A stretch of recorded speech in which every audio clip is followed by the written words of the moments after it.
Hello everybody, and welcome to something completely different. For the longest time, I have wanted to do a recording of Monster Hunter for you guys. I adore this game. This is, I do sometimes like to play a farming game, a game where your gameplay often boils down to a little more than just getting more stuff, and then doing more stuff with that stuff, and then doing this over and over and over and over. Diablo is such a game, and I have played a bunch of that. Yes, please, this is fine. Dear God, I hope this is okay.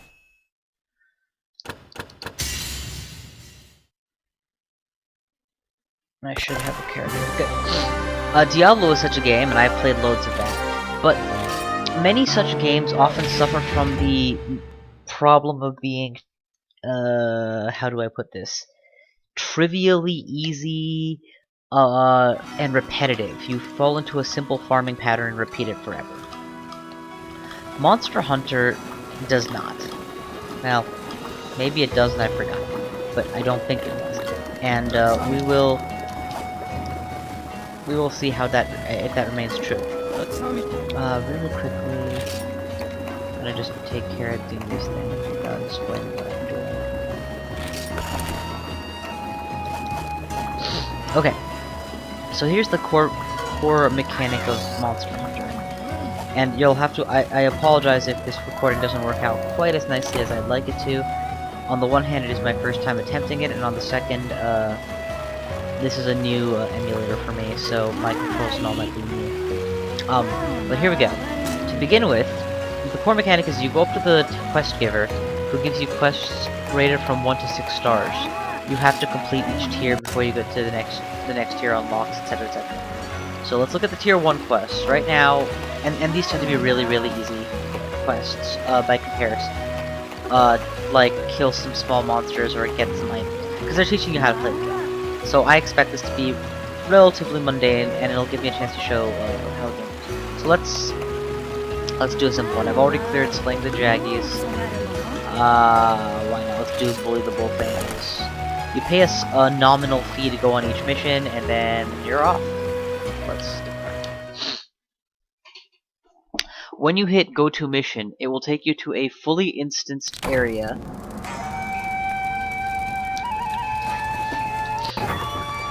There are some supplies that are left here that you can use. You can also bring your own items up to your pack size of 30 before going on each mission, which you can see in the bottom right corner. I can scroll through. And you go off into the map, and this was originally like PSP graphics, hence the scaling might be a little off. Although I gotta say, this program is fantastic. It tries to do dynamic scaling to make it not look like a. As you can see, or you can't see, there is no lock-on system here. It's not like I move up to something and then when you're within interaction range with the enemy, hit A. Nor does my character turn around or anything automatically to try and keep positioning itself next to the enemy. You do have to do all of that yourself. You have full camera control with the one stick and movement control with the other. Knowing the range on your moves and how your moves work is what allows you to jump in, jump out, etc. These little enemies here are Jaggies. I'm looking for both Bangos, so I'm not going to stop and kill everything on the way because that takes a while. I think both Bangos will be found in Area 7. The other thing that's nice is these environments that they send you to these fully instanced areas. These environments tend to be consistent from mission to mission. That is not to say that they are identical from mission to mission, but like you'll get used to knowing where things are or where certain creatures spawn as you do more missions in the area. So, you know, it builds a sense of knowing your world. These aren't Bullfangos, these are Jaggy. This area is probably like the Jaggy nest, because I see the bigger Jaggy is here. And earlier when I did a mission, to slay Jaggies, this was where they congregated. But I could be mistaken. Still relatively new. I played the PS3 version of this exact same game, hence why I'm so just going with it. While I'm here, I know there's honey on these trees. Let's collect some of that. That looks like a Buffalango. We'll kill that guy next. I think I need to get 3 of them. Okay, well that's honey. That was the last one. Yep. Dive in, jump, attack, attack, attack, roll, avoid. These little monsters do not really provide much in the way of challenge, and as the game goes on you find, while obviously you might want them for their parts that they give so that you can craft the things you need out of them, they are not the focus of the game. In fact, if I have one complaint about Monster Hunter as a series, it's just how long it takes to get to the quote-unquote good part where you're fighting bigger monsters. Still, I kind of wanted you guys to have a chance to see this game just in terms of what it all looks like for Video Zero, which is this one. And I expect I will make more videos as I go along. I'm not sure really just how much there's going to be to commentate in future vids, so I don't know if this is going to balloon itself into a full series or not. We'll see. I've decided I'm heading back towards Area 2. Each mission you are given a time limit for how long you're allowed to take to complete, and that time limit is typically an extraordinarily generous 50 minutes. But sometimes, especially when you are dealing with a large monster that is just outside your killing capacity, it can be a lot more challenging to try to hit that mark. Oh, here we go.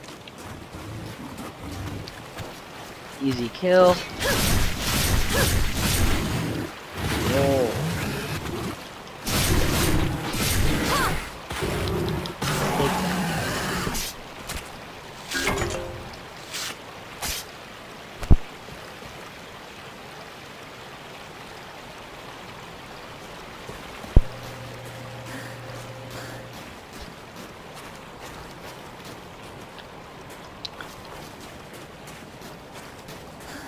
Alright, and that should leave just one area.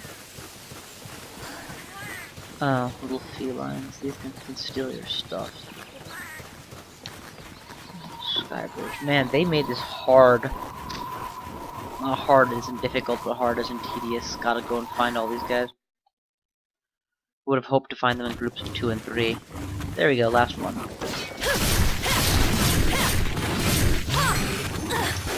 Didn't roll it fast enough.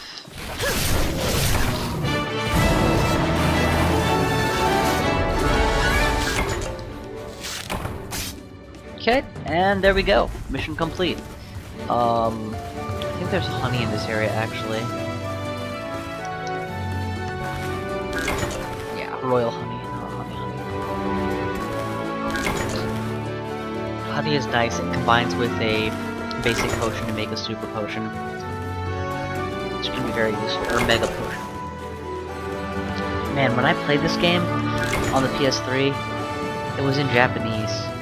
That was frustrating, but I found out that there was an English patched version, so I went on the interwebs looking for it and found this.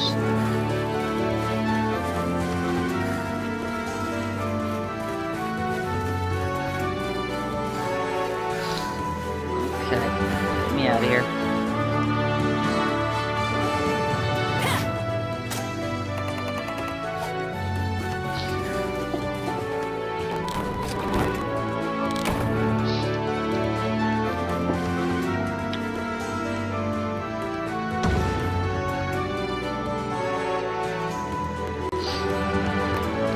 And now, upon successful mission completion, you get mission rewards. Sometimes based on what you did during the mission, other times it feels random. Like, these armor spheres are pretty nice, but obviously I didn't do any digging or anything that would have earned me armor spheres in the game, so it's like, okay, I guess that's just a default reward for this mission.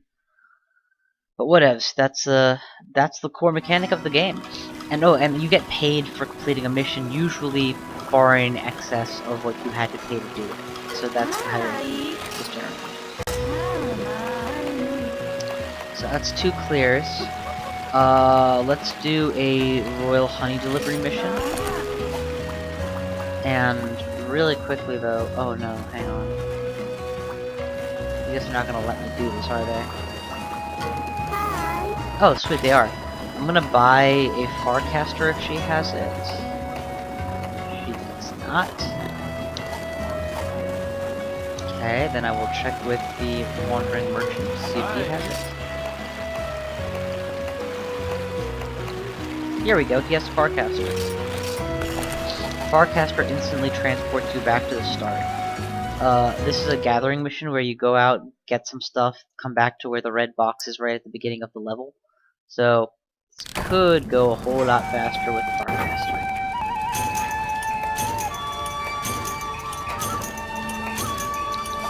And all that stuff gets returned at the end of the mission anyway. We already know where the royal honeys were, because that's the last thing I picked up last time, so we'll just head in that direction right away.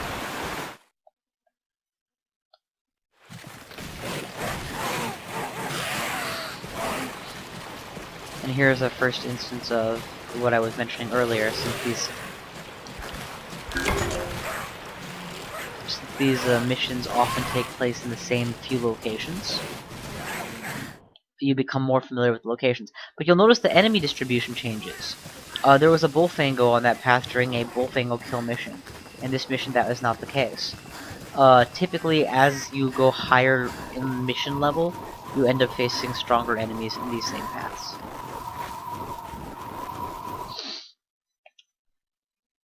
Okay, here we are.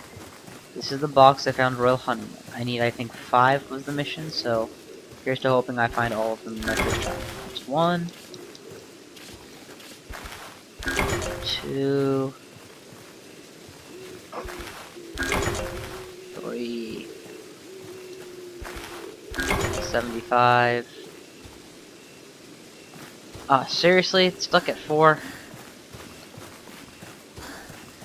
Motherfucker. Alright, that's 4. Where else am I gonna find Royal Honey? There's that honey pot in area 5 I can go to. Let's go that way, I guess. Maybe that one will finish this quest.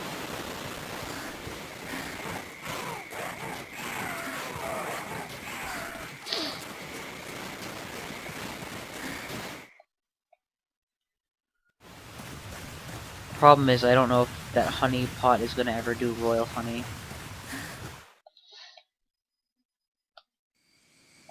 Whoa.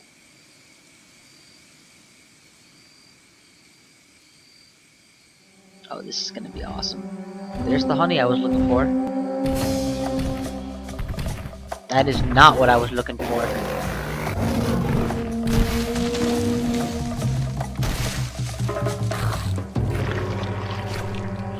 Whatever it is, it obviously likes eating honey. That is your first large monster. I'll just ignore it and go for my honey. Got the 5th royal honey. Ah, what the hell? Let's fight. I'm in a fight.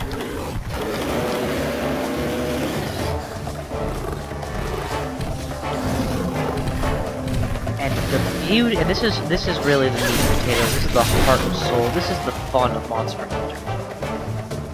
Reading this monster and figuring out what his attacks are going to be, when he's going to be open, and when he's not.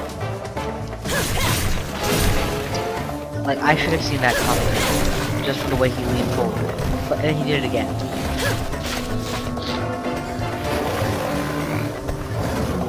Jump? Sure, I did. From behind? Nope, I missed. Back, back, back.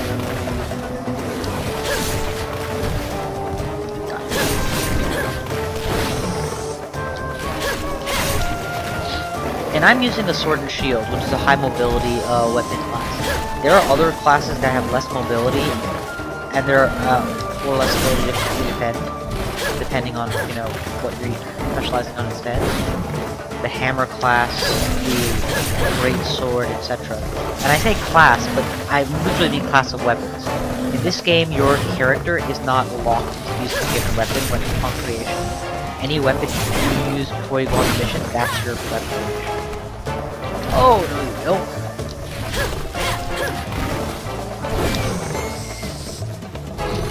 And admittedly, as the first big monster in the game, he's not meant to be challenging in particular. This is the other thing. Monsters can totally leave the area they're in and go to other areas. It's nice to be able to follow them like this, keep tracks on them. A paintball is an item you can get that will allow you to mark them on the map. You'll also notice that there's a total lack of HP. It's not telling me the monster is at 80% or 60%. That's because this is a monster hunting game. And they like making good on that idea that you are hunting. As a result, you have to prep your mission, your equipment in your bag before you go out. You have to pick up on tells from the monster rather than reading giant red, yellow, and green zones.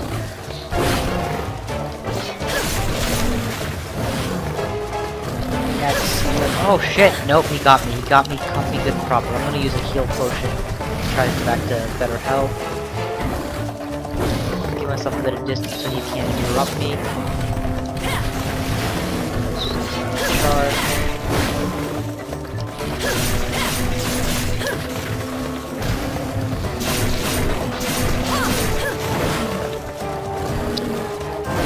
Oh god damn. Shield. Nope. He's gonna cuff, yeah. That was the obvious correct move. Screaming to make himself look bigger. Followed by a charge. Okay. One thing that I love about this game is the first time you attack and kill a monster, a big monster, it often takes a while to pick up his pattern and all. The second time you're usually using slightly better equipment, and you also know his pattern slightly better, so you might die one less time, or you might take a little bit less time. But by the third or fourth time you kill a monster, you usually have his pattern down enough that he doesn't even hit you, or that you are always in the right spot to be attacking.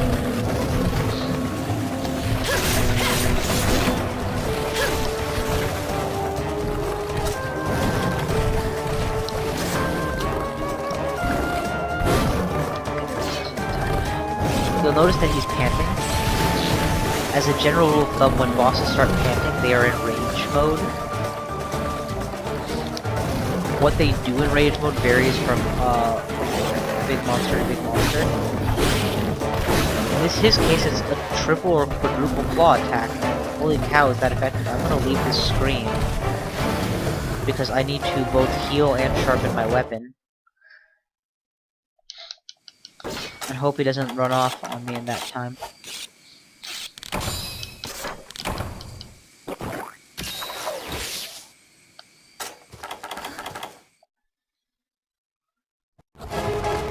Alright, back to the front.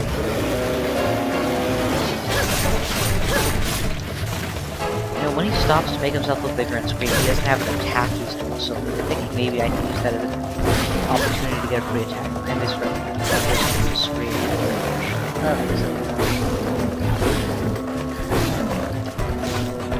Notice how he's drooling. In this situation, he is low on stamina, presumably, and tired, and yup, he's gonna head back to where there's honey to try and eat some honey and get his stamina back. Not the same as being low on health. I'm a stamina for you and the honey you want so badly, girl. Also, different places on the monster have different strengths and weaknesses. For example, hitting the back of a giant therapist enemy with a piercing weapon is probably not your best bet. Doing the exact same thing with a hammer, though, that might be okay. As a rule of thumb, soft underbelly, hind legs is kind of important. He's still exhausted, which means I don't anticipate his attacks being quite so fast. Indeed, look how long it took him just to cross that bridge. And he actually fell over and then he charged instead of— oh! I just broke that guy's arm!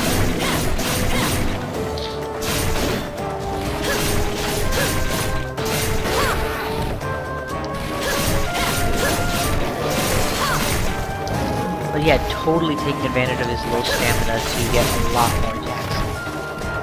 Unfortunately, I'm also all out of health. Oh, look at that, he's limping. The monster is limping, typically means they're very weak.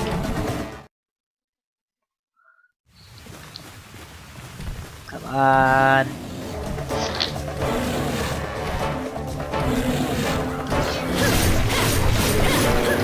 Just because they're weakened doesn't mean they're not gonna try and attack you as much as they can, but it does mean that their health is weaker. That looks like a slaying. Yep, he is down. This is apparently an Arzuros, and that was his shell. And his pelt. And I was under no obligation to kill him in this mission. Most likely the next mission I do I will have to. Let's go ahead and Farcaster this home now that I've got the cars out. And deliver the royal honeys I had to deliver, and that's the mission.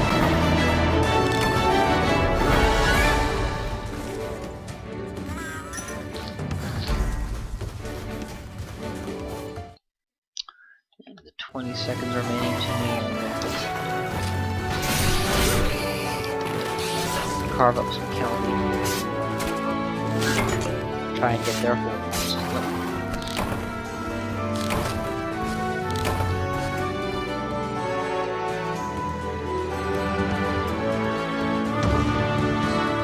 That's a quest clear.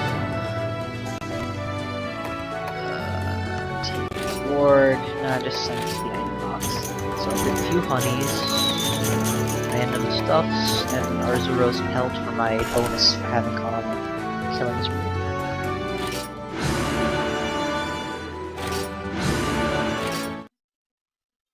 I'll go ahead and save that. And obviously that was just the very first monster in the very first fight in the game. I find it entertaining, but I would not go so far as to call that invigorating. There are obviously bigger, better, badder monsters to fight against. Bigger, badder monsters to fight against.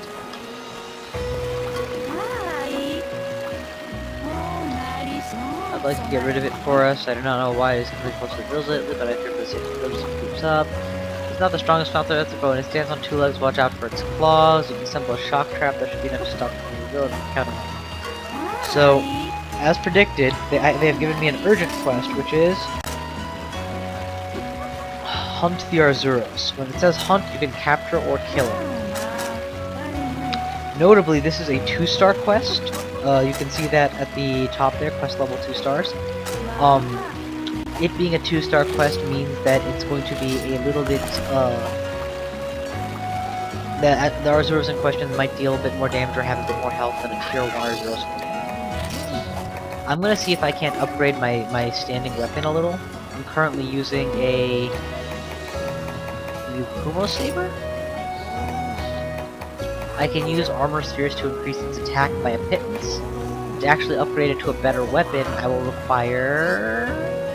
what? Ah, there we go. Ore of various kinds. Earth and iron, or jaggy scale plus earth crystals. Well, I'll keep my eye out for that and see if I don't find something to pickaxe during my next mission. Just because this happened last time, I don't want it to happen again. I'm going to carry a few potions with me, just to be on the safe side. I think after this, I'll do this fight as well, and then I will end this video. And yeah, feel free to keep watching if you enjoy the series. Shock traps will immobilize an enemy for a while, which can be useful, I guess. But you're gonna want to do that mostly when you intend to capture said creature, since that requires you to shock trap them, or trap them, and then do more. Nothing more. Let's also utilize... oh, hang on. It's a Kelby Horn. I wonder if Kelby Horns sell for that much. Nope. Not even close. Okay. That's enough. Off to my mission.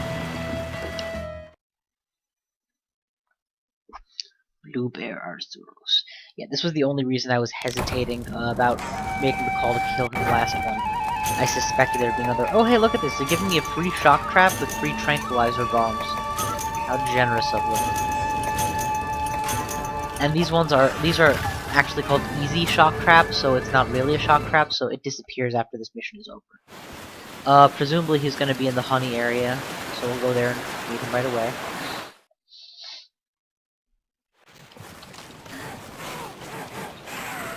And I guess for the sake of completeness, I'll show you what trapping a monster is like.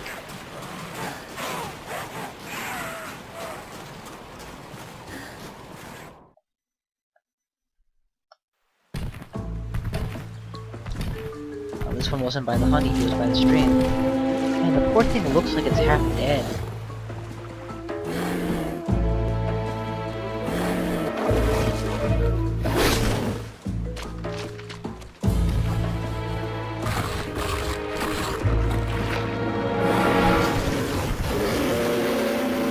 Ah, I see, it ate the fish and restored its stamina. Alright, come at me, bro. The battle begins.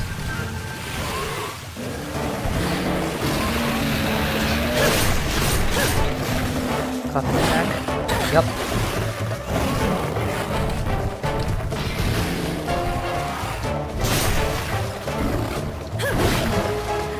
Finding the opportunity to get a strike in while avoiding your own, taking one of your own. That's what this is all about. You know, the first time I fought this monster, it actually killed me.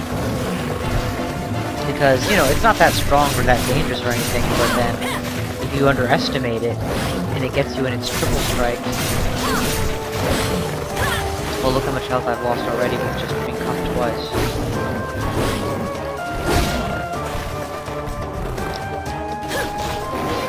Nope, nope. Man, this armor sucks. Even blocking it does tons of damage. I really need to upgrade my items. No! Better.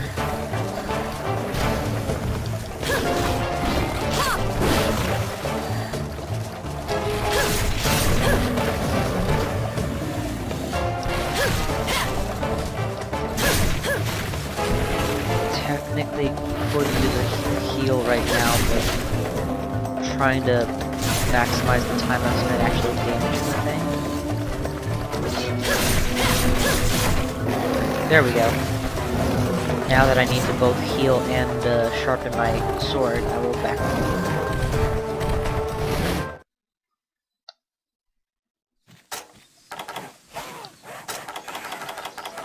Start with the mini whetstone, the one that won't last after this mission anyway.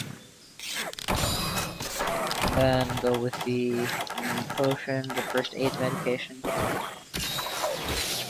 And we're gonna only use the one. I want to get full use out of these. Means mitigating my overheal. Oh, god damn, that. Yeah, you know how I said that was a tier 1 versus a tier 2? It's definitely showing. I was not taking this kind of damage last time.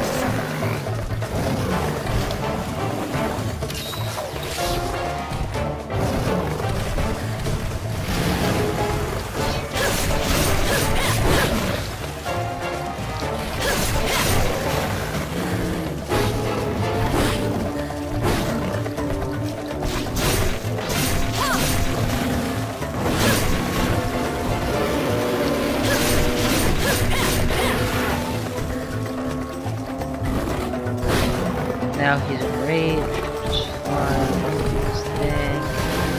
Cool.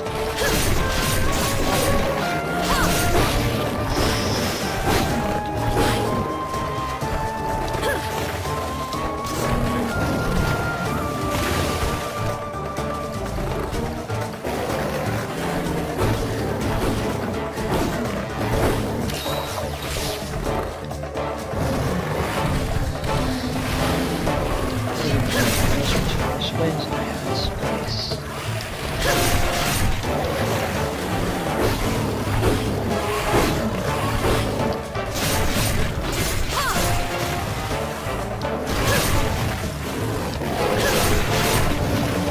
Ooh, close one, close.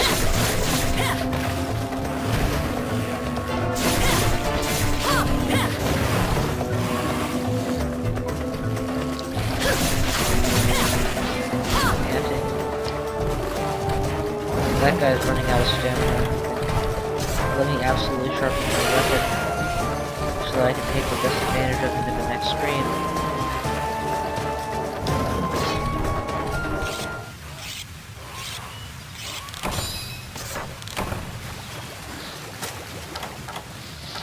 Oh, they did give me a paintball to track him with.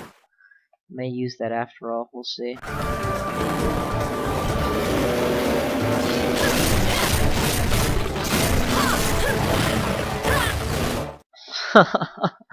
Good on him.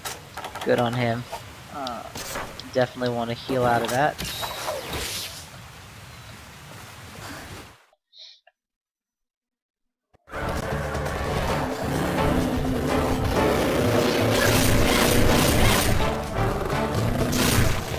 His ability to do a full turnaround attack is limited. And he's panting, so he's going to be even more vulnerable than usual. For example, I just made a crit.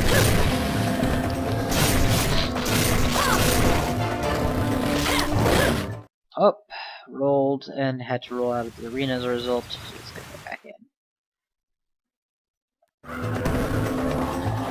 Maybe we not fight by the door, huh?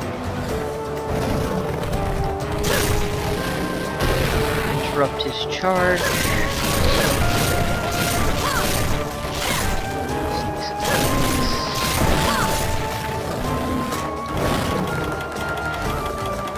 Shove my sword so far into him. Oh, I'm out of whetstones. I can't sharpen my weapon. I will remember that and make sure to ready more next time.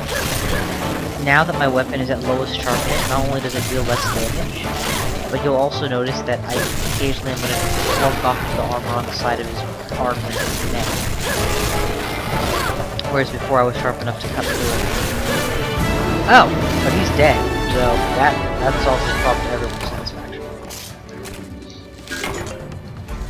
If this had been a capture mission specifically, as opposed to a hunt mission, I would have failed the mission by killing him. Those missions are a lot harder in times because you need to gauge, is your enemy in a capturable state or isn't he? And then you need to lure him into a trap successfully, and that can be rather tricky. Looking for something to mine after, I believe there should be some mineable rock in the area. Could be wrong. None of these.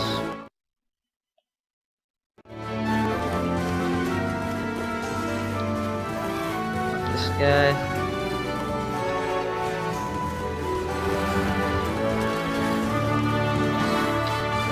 Well, B. I'm not seeing a mineable rock in this area.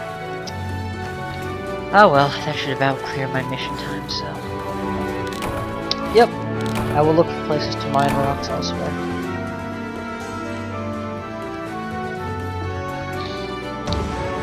Because I need those upgraded rocks, the earth crystal and the, I forget what, in order to upgrade my weapon. Oh wow, a lot of Arzuros parts, excellent.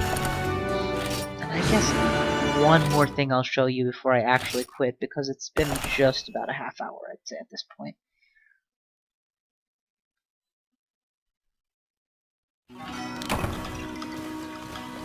Oh, I have to go buy this eventually. So, this is my weaponsmith, right? He's just teaching me how armor cures can be used to upgrade my weapons and armor numbers a little. Let's look at sword and shield. And the bone Chris has been put on the list. Oh. Okay, that's not a good example of what I was going for. Hang on. Here we go. Notice that this canine katana uses jaggy hide and jaggy scale. Different... gotta be better this time. Here we go. The hunting horn uses the Arzuros pelt and brace, and you need 10 of one and 2 of the other to make it. This is the crafting system in the game. By killing enemies, you get their parts, and their parts can be used in the construction of other things. Can I just buy a new sword and shield? Generally speaking, the weapons you buy are inferior to the ones you craft, but inferior is relative when you're using the default sword in the game. So, here I can have a sword that has 90 base attack, but look at the sharpness, it goes from yellow to orange really fast. Or here, 80 base attack, but it stays yellow for a little bit longer than my current. I like that one better, because sharpening more often is going to lower my overall damage now. So look at that.